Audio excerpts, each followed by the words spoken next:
আসসালামু আলাইকুম ওয়া রাহমাতুল্লাহ। বন্ধুরা সবাই কেমন আছো? আশা করি অনেক ভালো আছো। তোমাদের আজকে প্রাথমিক গণিত পঞ্চম শ্রেণীর ষষ্ঠ অধ্যায়ের দ্বিতীয় পাঠ নিয়ে কথা বলবো। তোমাদের ষষ্ঠ অধ্যায়ের প্রথম পাঠে আমরা বেসিক ভগ্নাংশ সম্পর্কে আলোচনা করেছিলাম এবং তোমাদের 38 পৃষ্ঠার প্রথম 3টা অঙ্ক আমরা সমাধান করেছিলাম। আজকের টিউটোরিয়ালে আমরা আমাদের 4 নাম্বার থেকে শুরু করব। 4 নম্বরে তোমরা দেখতে পাচ্ছ তোমাদের এখানে প্রশ্ন করেছে যে ভগ্নাংশগুলোকে লঘিষ্ঠ আকারে প্রকাশ করি। বন্ধুরা, লঘিষ্ঠ আকারে আমাদের প্রকাশ করতে হবে। তো তোমরা নিশ্চয়ই অনেকে জানো যে লঘিষ্ঠ আকার কথাটার অর্থ হচ্ছে যে কোনো ভগ্নাংশকে সব থেকে ছোট করে নেওয়া। তো চলো আজকে কথা না বাড়িয়ে আমরা শুরু করে দিই কোনো ভগ্নাংশকে কিভাবে লঘিষ্ঠ আকারে প্রকাশ করতে হয়। আচ্ছা, 4-এর দেখো তোমরা এখানে টোটাল 5টি অঙ্ক দেখতে পাচ্ছ। তো এই 5টি অঙ্কের মধ্যে আমি তোমাদের 2 নাম্বার এবং 5 নাম্বার এই 2টা অঙ্ক করে দেখাবো। প্রথমে আমরা 2 নাম্বার অঙ্কটা সমাধান করব।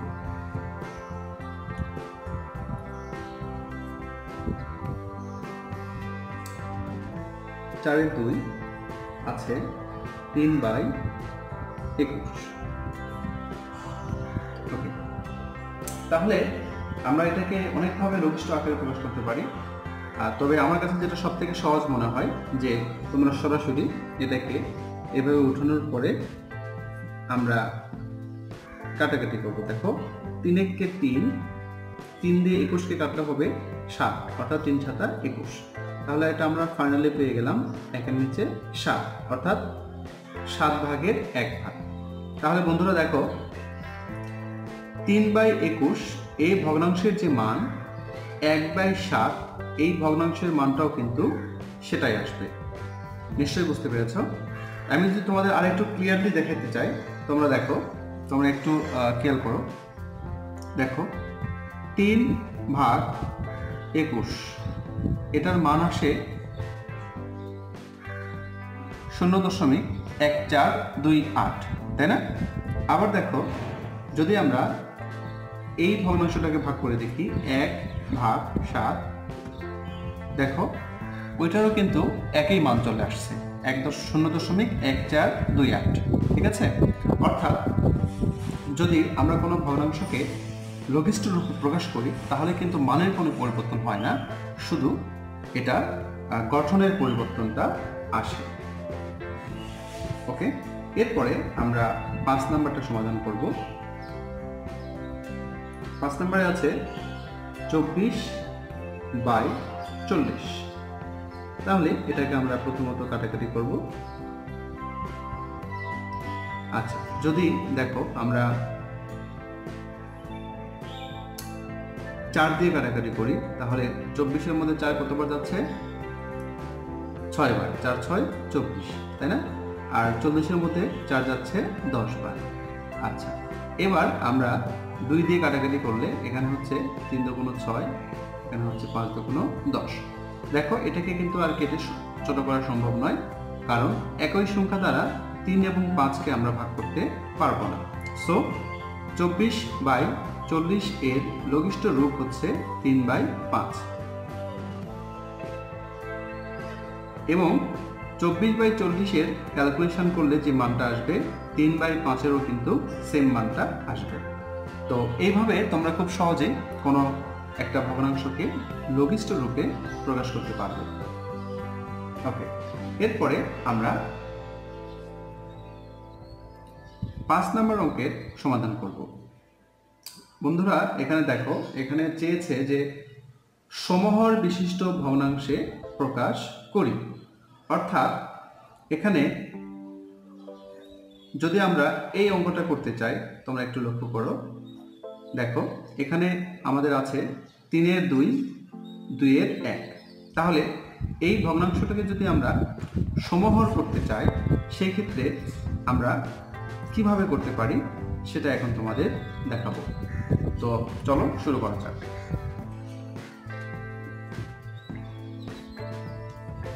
প্রথমে অঙ্কটাকে আমরা উঠিয়ে নেব। এটা হচ্ছে 5-এর 2 নাম্বার। সমহর বিশিষ্ট ভগ্নাংশ প্রকাশ। আচ্ছা, কথাটাকে আমি লিখে নিচ্ছি তোমাদের সুবিধার্থে। সমহর বিশিষ্ট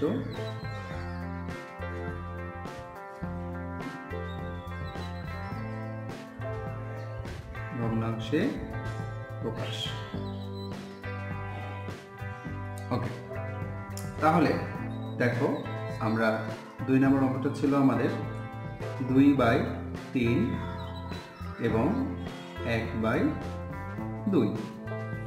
তাহলে বন্ধুরা, যখন তোমাদের 2 বা ততোধিক ভগ্নাংশকে সমহরে প্রকাশ করতে বলবে তখন তোমাদের প্রথম কাজ হচ্ছে যে এখানে যে 2টা বা 3টা বা 5টা ভগ্নাংশ দেওয়া থাকবে সেই ভগ্নাংশগুলোর হরগুলোর লসাগু প্রথমে বের করে নিতে হবে। তাহলে দেখো আমরা এখানে দেখতে পাচ্ছি যে এখানে ভগ্নাংশ দুইটির হর 3 এবং 2। তাহলে সেই কথাটাকে আমরা লিখব যে এখানে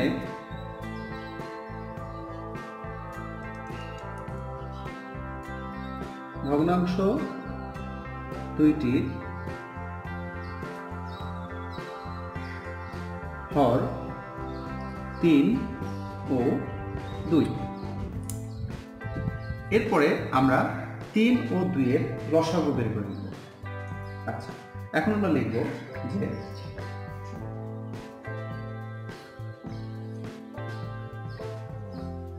এর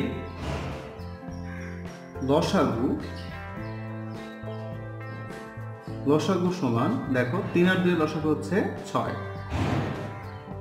ওকে, আচ্ছা, হরের লসাগু বের করে নেওয়ার পরে আমাদের কাজ হচ্ছে, দেখো আমরা যে লসাগু পেলাম সেটা আমরা এখানে লিখব। লেখার পরে আমাদের প্রথম ভগ্নাংশের যে হর রয়েছে সেটা দ্বারা ভাগ করব। দেখো 6কে 3 দ্বারা ভাগ করলে আমরা 2 পাবো। এরপর আমরা প্রথম ভগ্নাংশটিকে লিখব। দেন আমরা সমান টান দেব, দিয়ে এই ভগ্নাংশটিকে আবার লিখব।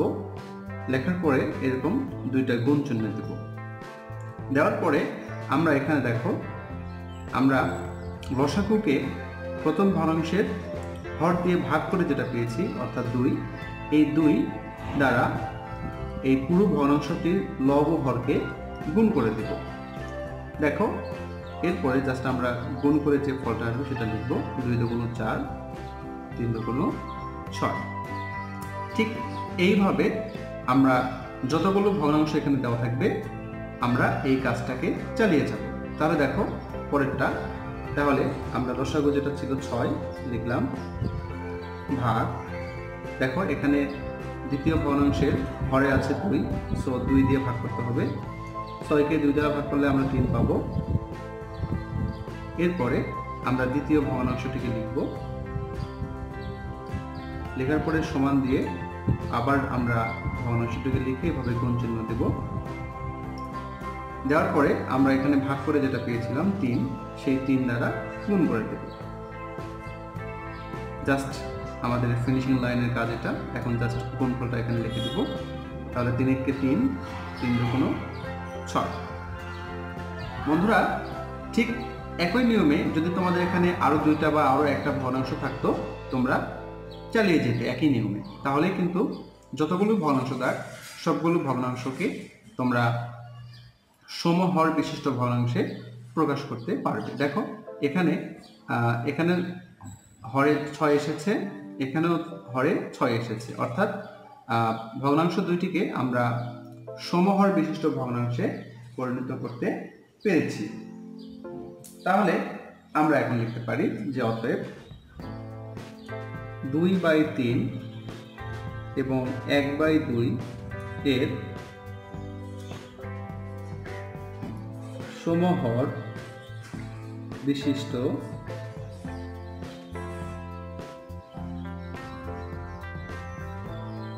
ভগ্নাংশ হলো 4/6 3/6। ঠিক এইভাবে তোমরা লিখতে পারো, এটাই অ্যান্সার। আচ্ছা, ঠিক এইভাবে তোমাদের আরো যে বাকি অঙ্কগুলো আছে সেই অঙ্কগুলো তোমরা করে নিতে পারো। বন্ধুরা, তোমাদের সুবিধার্থে আমি অঙ্কটাকে প্রথম থেকে আরো একবার বুঝিয়ে দেওয়ার চেষ্টা করতেছি। দেখো, আমাদের প্রশ্ন ছিল সমহর বিশিষ্ট ভগ্নাংশে প্রকাশ করতে হবে। আচ্ছা, আমাদের ছিল 2/3 এবং 1/2। তাহলে প্রথম কাজ হচ্ছে আমাদের এখানে যে কয়টা ভগ্নাংশ থাকবে সেই কয়টা ভগ্নাংশের হরের যে সংখ্যাগুলো থাকবে সেই সংখ্যাগুলোর লসাগু আমরা বের করে নিব। এরপরে আমরা লসাগু যেটা পাবো সেটাকে প্রথম ভগ্নাংশের হর দ্বারা ভাগ করব। ভাগ করে আমরা যেটা পাবো সেটা দ্বারা আমরা প্রথম ভগ্নাংশের লব ও হরকে গুণ করব। গুণ করে যেটা পাবো সেই রেজাল্ট এখানে লিখবো। ঠিক সেম ভাবে দ্বিতীয় ভগ্নাংশের ক্ষেত্রেও আমরা সেই কাজটা করব। এইভাবে যদি আরো তৃতীয় ভগ্নাংশ থাকতো বা চতুর্থ ভগ্নাংশ থাকতো আমরা সেম কাজটা করে যেতাম, এবং এইভাবে আমরা 2 বা ততোধিক ভগ্নাংশগুলোকে সমহর বিশিষ্ট ভগ্নাংশে রূপান্তর করতে পারি। নিশ্চয় আশা করি তোমরা এতক্ষণে বুঝতে পেরেছ। আর যদিও তোমাদের বুঝতে একটু সমস্যা থেকেই থাকে, তোমরা একটু দয়া করে ভিডিওটাকে টেনে একবার দেখে নিবে, তাহলে ব্যাপারটা তোমাদের কাছে ফাইনালি ক্লিয়ার হয়ে আসবে। আচ্ছা, এরপরে চলো কথা না পারিয়ে আমরা পরবর্তী অঙ্ক করার ট্রাই করি। ডিয়ার স্টুডেন্ট, তোমরা দেখতে পাচ্ছ যে তোমাদের 6 নম্বরে যোগ ও বিয়োগ সম্পর্কিত সমস্যাগুলো আছে। তো এখন আমরা কিভাবে যোগ বা বিয়োগ করতে হয় ভগ্নাংশের সেটা আমরা শিখব। দেখো, 6-এর 1 নম্বরে আছে 4-এর 1 যোগ 3-এর 1। তাহলে এই ভগ্নাংশ দুটিকে আমরা কিভাবে যোগ করব, চলো শুরু করা যাক। প্রথম কাজ হচ্ছে আমাদের এখানে যে কয়টা ভগ্নাংশ থাকবে এই সবগুলো ভগ্নাংশের যে হর থাকবে তাদের লসাগু বের করে নেওয়া। তাহলে দেখো, এখানে যেহেতু 2টা ভগ্নাংশ আছে সেহেতু 2টা ভগ্নাংশের হরে যে 2টা সংখ্যা আছে 4 ও 3, এই 2টার লসাগু আমরা বের করে নেব। তাহলে 3 আর 4 এর লসাগু হচ্ছে 12। এই বের করে নেওয়ার পরে আমরা আমাদের দ্বিতীয় কাজ হচ্ছে এই লসাগু অর্থাৎ 12কে প্রথম ভগ্নাংশের হরে যে সংখ্যাটা থাকবে সেই সংখ্যাটি দ্বারা ভাগ করতে হবে। তাহলে দেখো, যদি আমরা 12কে 4 দিয়ে ভাগ করি তাহলে আমরা রেজাল্ট পাচ্ছি 3। এবং আমাদের তৃতীয় কাজ হচ্ছে আমরা ভাগফল যেটা পাবো সেটাকে আবার লবে যে সংখ্যাটা থাকবে এইটা দ্বারা গুণ করতে হবে।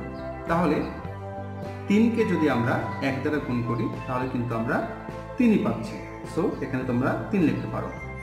এরপরে এখানে যদি যোগ চিহ্ন থাকে তোমরা এখানে যোগ দিবে, এখানে যদি বিয়োগ চিহ্ন থাকে তোমরা এখানে বিয়োগ চিহ্ন দিবে। যেহেতু যোগ চিহ্ন আছে সেহেতু আমরা এখানে যোগ চিহ্নটা দিয়ে দিলাম। আমি প্রথম ভগ্নাংশের ক্ষেত্রে যে কথাগুলো বললাম ঠিক এই কথাগুলোই এখানেও প্রযোজ্য। তাহলে দেখো, প্রথমে 12কে আমরা 3 দ্বারা ভাগ করব, তাহলে আমরা রেজাল্ট পাবো 4। তারপরে সেই 4কে আবার উপরের সংখ্যাটি দ্বারা গুণ করব, তাহলে 4কে 1 দ্বারা গুণ করলে হচ্ছে 4। এখন আমরা জাস্ট উপরের সংখ্যাগুলোকে যোগ করে নেব, যোগ বিয়োগ করলেই হয়ে যাবে। তাহলে দেখো, 3 আর 4 যোগ করলে হচ্ছে 7, তার নিচে 12। তো এরকম একদম লাস্ট লাইনে এসে যদি তোমরা উপরে আর নিচে কাটাকাটি করতে পারো, অর্থাৎ একই সংখ্যা দ্বারা ভাগ করতে পারো, তোমরা এটাকে ভাগ করে আমরা একটু আগে যেটা শিখলাম যে লঘিষ্ঠ আকারে প্রকাশ, সেটা তোমরা করে নেবে। আর যদি এমন হয় যে ভাগ করা পসিবল হচ্ছে না, সেই ক্ষেত্রে তোমরা এটাকেই অ্যান্সার লিখতে পারো। দেখো, এখানে 7 এবং 12কে আমরা একই সংখ্যা দ্বারা ভাগ করতে পারবো না, সো এইটাই অ্যান্সার। আচ্ছা, এরপরে আমরা দ্বিতীয় অঙ্কে যাব। তোমরা এখানে দেখতে পাচ্ছ যে 2 এর 1 বিয়োগ 6 এর 1। তাহলে প্রথমত কাজ হচ্ছে আমাদের যে এখানে যে কয়টা ভগ্নাংশ থাকবে তাদের হরের লসাগু বের করা। তাহলে 2 আর 6 এর লসাগু হচ্ছে 6। দেন কি কাজ তোমাদের নিশ্চয়ই মনে আছে, 6কে 2 দ্বারা ভাগ করতে হবে, তাহলে আমরা পাবো 3। আবার 3কে 1 দ্বারা অর্থাৎ উপরের লব দ্বারা গুণ করতে হবে, অর্থাৎ 3কে 1 দ্বারা গুণ করলে 3 1 3। এরপরে আমরা এই বিয়োগ চিহ্নটা এখানে দিব। দেখো 6কে 6 দ্বারা ভাগ করলে আমরা ভাগফল 1 পাচ্ছি, আবার সেই 1কে 1 দ্বারা গুণ করলে আমরা 1 পাচ্ছি, অর্থাৎ 3 থেকে 1 বাদ দিলে আমরা 2 পাবো, আর নিচে থাকবে 6। ভিউয়ার্স, তোমরা এখানে দেখতে পাচ্ছ যে 6 এর 2, এটাকে কিন্তু আমরা লঘিষ্ঠ আকারে প্রকাশ করতে পারি। দেখো এখানে যদি আমরা 2কে কাটি, 2 1 2, আবার 6কে 2 দ্বারা ভাগ করলে 3 2 6, অর্থাৎ আমরা লিখতে পারি 1/3।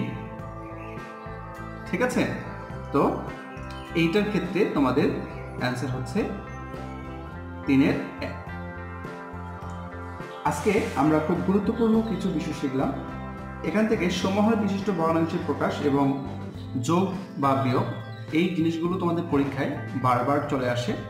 সো অবশ্যই এই টিউটোরিয়ালটাকে তোমরা খুব গুরুত্ব সহকারে বোঝার চেষ্টা করবে এবং যদি সম্ভব হয় 2 থেকে 3 বার টিউটোরিয়ালটাকে টেনে টেনে দেখার চেষ্টা করবে, তাহলে ইনশাল্লাহ তোমাদের ষষ্ঠ অধ্যায় অর্থাৎ ভগ্নাংশে যতগুলো অঙ্ক আছে সবগুলো অঙ্কই তোমাদের কাছে বোঝা অনেকটা সহজ হয়ে যাবে।